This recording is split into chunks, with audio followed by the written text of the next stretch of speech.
Hello students, online triple C classes में आप सभी का बहुत बहुत स्वागत है। मैं हूं बाल मुकुंद मौर्य और आप देख रहे हैं ज्ञान एक्सपी। तो आज की क्लास में हम डिस्कस करेंगे नेटवर्क रिलेटेड टर्म्स। कुछ ऐसे टॉपिक हैं जो नेटवर्क से रिलेटेड होते हैं, जिन पे अक्सर ट्रिपल सी एग्जाम में क्वेश्चंस पूछे जाते हैं। तो उन टॉपिक को आज हम यहाँ पे डिटेल में डिस्कस करेंगे, क्योंकि इन पे बेस्ड कई सारे क्वेश्चंस बनते हैं और अक्सर एग्जाम में पूछे जाते हैं।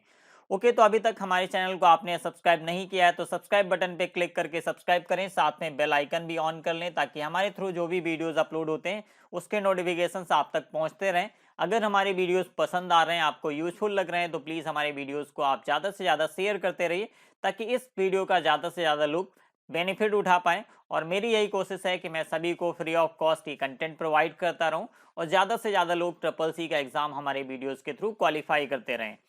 ओके, आप लोगों के लिए मैंने एक वेबसाइट स्टार्ट की है www.gyanexp.com, जहां पे आप ट्रिपल सी के मॉक टेस्ट दे सकते हैं। यहाँ पे आपको थियरी नोट्स भी मिल जाएंगे ट्रिपल सी के। तो यहाँ पे जो भी मैंने क्वेश्चंस अपलोड किए हैं वो ट्रिपल सी एग्जाम में पूछे गए क्वेश्चंस हैं, तो काफी इंपॉर्टेंट क्वेश्चंस हैं। तो आप यहाँ पे रेगुलर बेसिस पे मॉक टेस्ट देते रहिए, इससे आपको एग्जाम में काफी बेनिफिट रहेगा। और यहाँ पे मैं रेगुलर बेसिस पे क्वेश्चंस अपलोड करता रहता हूँ, तो आप डे टू डे यहाँ पे जाके अपना मॉक टेस्ट देके प्रैक्टिस करते रहिए। ओके, तो आइए देखते हैं सबसे पहला टॉपिक क्या है। तो यहाँ पे सबसे पहला टॉपिक है डब्लू लैन। ये आप लोगों ने सुना होगा शायद। वायरलेस लैन इसका फुल फॉर्म होता है, कई बार एग्जाम में इसका फुल फॉर्म पूछा जा चुका है। तो इसका फुल फॉर्म अगर आपको नहीं पता था तो कहीं पे नोट डाउन कर लीजिएगा। ओके, अब ये किस तरीके से काम करता है उसको हम यहाँ पे नीचे देखेंगे। एक डब्लू लैन वायरलेस माध्यम से दो या दो से अधिक डिवाइस को जोड़ा जा सकता है। तो मींस डब्लू लैन जैसे हमारी एक लोकल एरिया नेटवर्क होता है जो कि केबल के थ्रू कनेक्ट होता है, जो हमारा डब्लू लैन होता है वो होता है वायरलेस। और इसमें हम वायरलेस नेटवर्क के थ्रू कई सारे डिवाइसेस को आपस में कनेक्ट कर सकते हैं, और वो जो सेटअप बनता है उसको हम बोलते हैं डब्लू लैन, मींस वायरलेस लैन। ओके, नेक्स्ट पॉइंट देखिए। यहाँ पे एक डब्लू लैन आमतौर पर सीमित क्षेत्र के भीतर काम करता है, क्योंकि यहाँ पे वायरलेस नेटवर्क होता है तो उसका एक फिक्स एरिया होता है, एक कवरेज होता है। उस कवरेज से बाहर जो भी डिवाइस होगा उस नेटवर्क से बाहर रहेगा, और उस कवरेज के अंदर जो भी डिवाइस होगा वो उस नेटवर्क से कनेक्टेड होगा। तो मान लीजिए यहाँ पे ये हमारा वाईफाई डिवाइस लगा हुआ है, और यहाँ पे जो भी डिवाइसेस, ये इसकी रेंज है, मान लीजिए यहाँ पे 100 मीटर मैक्सिमम होता है। अलग अलग डिवाइसेस की अलग अलग रेंज होती है। मान लेते हैं इस वाईफाई का मैक्सिमम रेंज है 100 मीटर, तो यहाँ पे जितने भी डिवाइसेस होंगे 100 मीटर की रेंज में, वो सारे के सारे इस डिवाइस से कनेक्ट होंगे। जैसे ही कोई डिवाइस मूव करता है हमारा 100 मीटर से बाहर, तो ये हमारा नेटवर्क से बाहर हो जाएगा। तो सेकंड पॉइंट में यही बताया गया है। तो यहाँ पे देखिए, एक डब्ल्यू लैन आमतौर पर सीमित क्षेत्र के भीतर काम करता है, केवल उन उपकरणों को कनेक्टिविटी प्रदान करता है जो इसकी सीमाओं के भीतर होते हैं। ओके, तो आई होप समझ में आ रहा होगा। जो भी उसकी रेंज के अंदर रहेंगे उन सारे डिवाइसेस को ये सर्विस प्रोवाइड करेगा, मींस कनेक्टिविटी देगा। और अगला पॉइंट है, कवरेज क्षेत्र के बाहर जाने वाले कोई भी डिवाइस नेटवर्क से इनके कनेक्शंस को खो देता है, मींस ये कवरेज क्षेत्र से बाहर जाने पे इनकी जो कनेक्टिविटी है वो डिस्कनेक्ट हो जाती है, इनको ऑनलाइन सर्विसेज मिलना बंद हो जाती हैं।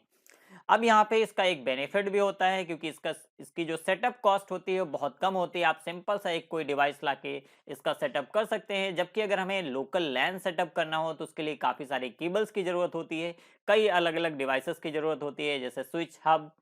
ओके, तो यहाँ पे काफ़ी सस्ता होता है, और ये मोस्टली यूज होने वाला एक नेटवर्क है जिसको बहुत ही क्विक वे में सेटअप किया जा सकता है, और बहुत जल्दी इसको हम सेटअप करके यूज करने लायक बना सकते हैं।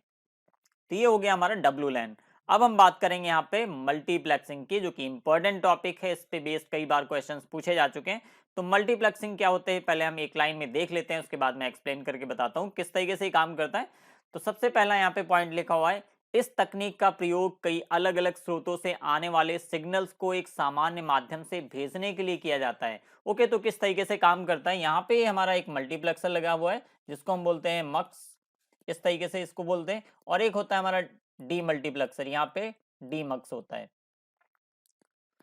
ओके, अब ये किस तरीके से काम करेगा, यहाँ पे देखिए कई सारे सोर्सेज हैं। मान लीजिए कई अलग अलग केबल्स के थ्रू या कई अलग अलग डिवाइसेस के थ्रू हमारा जो डेटा है वो आ रहा है, और यहाँ पे हमें भेजना है किसी लाइन पे, किसी दूसरी डिवाइस पे। तो यहाँ पे एक सिंगल लाइन के थ्रू ये डेटा भेजेगा, और उसके बाद डी मल्टीप्लेक्सर इसका जस्ट अपोजिट काम करता है। ये क्या करता है, इस डेटा को अलग अलग लाइंस में स्प्लिट कर देता है। मीन्स यहाँ पे अगर ये 1 है, 2 है, 3 है और ये 4 है, तो यहाँ पे 1 2 3 और 4 इस तरीके से इसको स्प्लिट कर दिया जाएगा। तो ये काम होता है हमारा मल्टीप्लेक्सर का। मल्टीप्लेक्सिंग का काम होता है मल्टीपल सोर्सेस को एक सिंगल सोर्स में कन्वर्ट करना। जैसे कि यहाँ पे लिखा हुआ है, इस तकनीक का प्रयोग कई अलग अलग स्रोतों से आने वाले सिग्नल्स को एक सामान्य माध्यम, मीन्स यहाँ पे एक सिंगल लाइन है, इसके थ्रू भेजने के लिए किया जाता है। तो आई होप ये समझ में आ गया होगा। तो इसमें दो पार्ट्स होते हैं, एक मल्टीप्लेक्सर होता है, एक होता है डीमल्टीप्लेक्सर। और यहाँ पे इसका यूज हम तब करते हैं जब हमें सिंगल लाइन के थ्रू कई सारे डेटा को भेजना होता है, तो हम यूज करते हैं मल्टीप्लेक्सर। और ये नेटवर्किंग में यूज होने वाला एक डिवाइस होता है, एक तकनीकी होती है जिसको हम यूज करते हैं।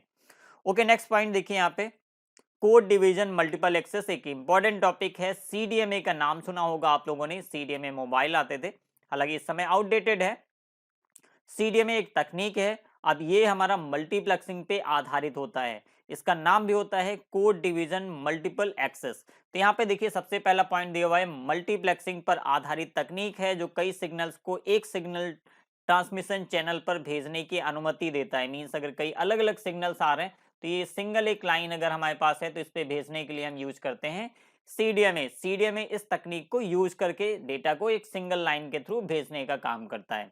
ओके, नेक्स्ट पॉइंट देखिए यहाँ पे, इसका उपयोग 2G तथा 3G वायरलेस संचार में इस्तेमाल किया जाता है। जैसा कि आप लोग जानते होंगे, सीडीएमए एक मोबाइल टेक्नोलॉजी थी जिसके थ्रू हम वॉइस या डेटा या वीडियो कम्युनिकेशन कर सकते हैं। और इसमें जो इस तकनीकी में जो यूज होने वाली एक तकनीकी है जिसपे ये बेस आधारित है एक तरीके से, तो होता है मल्टीप्लेक्सिंग। ओके, तो अब हम देखते हैं नेक्स्ट पॉइंट, नेक्स्ट टॉपिक। ये हमारा पब्लिक स्विच टेलीफोन नेटवर्क, जो कि इस समय मोस्टली यूज नहीं किया जाता है। पीएसटीएन इसका फुल फॉर्म कई बार एग्जाम में पूछा गया है, तो इसको आप जरूर नोट डाउन कर लीजिएगा, इंपॉर्टेंट है। पीएसटीएन एक क्या है हमारा, ये एक नेटवर्क होता है जो कि एनालॉग सिग्नल, जो कि वॉइस के फॉर्म में होता है, को कॉपर वायर के माध्यम से डेटा को ले जाने के लिए प्रयोग किया जाता है। अगर आपने बहुत पहले की कुछ टेलीफोन लाइंस देखी होंगी जो कि वायर्स के फॉर्म में बिछा रहता है, और इसमें क्या होता है कि जो सिग्नल्स होते हैं वो केबल्स के माध्यम से, जो कॉपर वायर होता है उसके माध्यम से एक टेलीफोन लाइन से दूसरी टेलीफोन लाइन तक ट्रांसमिट किए जाने के लिए इसको यूज करते हैं। तो ये होता है पीएसटीएन। यहाँ पे पूरा देख लीजिए पॉइंट क्या लिखा हुआ है। यह नेटवर्क एनालॉग सिग्नल वॉइस को कॉपर वायर के माध्यम से डेटा को ले जाने के लिए प्रयोग किया जाता है। यह एक अंतरराष्ट्रीय टेलीफोन नेटवर्क है। यह सर्किट स्विचिंग, यहाँ पे इंपॉर्टेंट पॉइंट है, सर्किट स्विचिंग टेलीफोन नेटवर्क है जो राष्ट्रीय, क्षेत्रीय या स्थानीय टेलीफोन ऑपरेटर द्वारा संचालित किया जाता है। तो ये किस पे काम करता है, सर्किट स्विचिंग पर बेस्ड होता है, और ये यूज होता है राष्ट्रीय, क्षेत्रीय या फिर स्थानीय टेलीफोन ऑपरेटर के द्वारा संचालित होता है। मीन्स जो सर्विस प्रोवाइडर्स होते हैं वो इसको यूज करते हैं टेलीफोन की सर्विस प्रोवाइड करने के लिए, और ये आधारित होता है हमारा सर्किट स्विचिंग पे। ओके, नेक्स्ट यहाँ पे देखिए सर्किट स्विचिंग पहले समझ लेते हैं क्या होता है। सर्किट स्विचिंग कुछ इस तरीके से होता है, यहाँ पे मान लीजिए हमारे पास एक डिवाइस है, दूसरा डिवाइस ये है, तीसरा डिवाइस ये है, और यहाँ पे भी कई सारे डिवाइसेस हैं, और यहाँ पे एक सर्किट स्विचिंग लगा हुआ है। अब ये डिवाइस भी इससे कनेक्टेड है, ये भी इससे कनेक्टेड है, और ये भी इससे कनेक्टेड है। अब यहाँ पे देखिए कई सारे पॉइंट्स हैं। अब जब ये इससे कनेक्टेड है, ये इससे कनेक्टेड है, यहाँ पे क्या है, ये कुछ टाइम के लिए इससे कनेक्ट हो जाएगा जब इसको सर्विस प्रोवाइड करनी है। जब इसको सर्विस प्रोवाइड करने के बाद इसको जरूरत पड़ेगी तो ये स्विच डायरेक्टली यहाँ से हटके यहाँ पे आ जाएगा, इससे कनेक्ट होगा, और फिर ये इससे कनेक्ट हो जाएगा जब इसको डेटा ट्रांसमिट करना होगा। तो ये होता है हमारा सर्किट स्विचिंग। नेक्स्ट है इंटीग्रेटेड सर्विस डिजिटल नेटवर्क, जो कि आज की डेट में टेलीफोन कम्युनिकेशन के लिए यूज किया जाने वाला सबसे लोकप्रिय एक तरीके की सर्विस होती है। तो यह network voice, video and data को ट्रांसमिट करने के लिए डिजिटल या सामान्य टेलीफोन लाइन का प्रयोग करता है। इंपॉर्टेंट पॉइंट है, इसको आप कहीं पे नोट डाउन जरूर करिएगा। यहाँ पे वॉइस, वीडियो और डेटा, इन तीनों को भेजने के लिए यूज करते हैं डिजिटल या फिर सामान्य टेलीफोन लाइन का प्रयोग करके इसके थ्रू हम भेज सकते हैं। इसमें सर्किट स्विचिंग, पैकेट स्विचिंग दोनों का प्रयोग हो सकता है। तो ये भी इंपॉर्टेंट है। यहाँ पे आईएसटीएन में, जो कि हमारा सर्किट स्विचिंग या फिर पैकेट स्विचिंग दोनों पे काम करता है। ओके, तो और ये हमारा टेलीफोन सर्विसेज के लिए यूज किया जाने वाला एक सर्विस है, एक नेटवर्क है जिसके थ्रू हम टेलीफोन सर्विसेज प्रोवाइड करते हैं। ओके, नेक्स्ट है packet switching and circuit switching. तो पैकेट स्विचिंग क्या होता है, यह एक डेटा ट्रांसफर करने की विधि होती है, यह एक तरीके का प्रोसीजर होता है, एक प्रोसेस होता है जिसमें डेटा को छोटे छोटे पैकेट्स में बांट दिया जाता है, जिसके बाद डेटा को सोर्सेस से डेस्टिनेशन तक आसानी से पहुंचाया जा सकता है। सोर्स वो जगह होते हैं जहां से डेटा भेजना होता है और डेस्टिनेशन वो जगह होती है जहां तक डेटा जाना होता है। मीन्स हमारे पास अगर एक कंप्यूटर ए है और एक कंप्यूटर बी है, ए बी को कुछ डेटा भेजना चाहता है तो ये हो जाएगा हमारा सोर्स और ये हो जाएगा हमारा डेस्टिनेशन। ओके, तो यहाँ पे जब भी हम पैकेट स्विचिंग यूज करते हैं तो जो डेटा होता है वो छोटे छोटे पैकेट्स में ए से बी की तरफ ट्रांसमिट होता है और ये होता है हमारा पैकेट स्विचिंग। और इंटरनेट हमारा पैकेट स्विचिंग पे काम करता है। ओके, नेक्स्ट है सर्किट स्विचिंग में डेटा को सोर्सेस से डेस्टिनेशन तक पहुंचाने के लिए रास्ते मींस पाथ का प्रयोग होता है, जिसमें नेटवर्क के भीतर दो स्टेशनों के बीच भौतिक रूप से एक समर्पित संचार पथ स्थापित किया जाता है। इसको आप अच्छी तरीके से समझिएगा। इसमें एक डेडिकेटेड लाइन होती है, उसी लाइन के थ्रू डेटा ट्रांसमिट किया जाता है, जबकि पैकेट स्विचिंग में मल्टीपल पाथ्स हो सकते हैं। अगर यहाँ पे कोई हमारे पास, इसको मैं थोड़ा सा क्लियर करता हूँ, अगर डेटा हमारे पास ए से बी के पास जाना है और यहाँ पे अगर मल्टीपल पाथ्स हैं, कुछ एक डिवाइस यहाँ पे, एक यहाँ पे, एक यहाँ पे है और ये सारे डिवाइसेस ए से कनेक्टेड हैं, तो ये कई सारे पाथ यहाँ पे बनते हैं जिनके थ्रू ये डेटा ट्रांसमिट कर सकता है।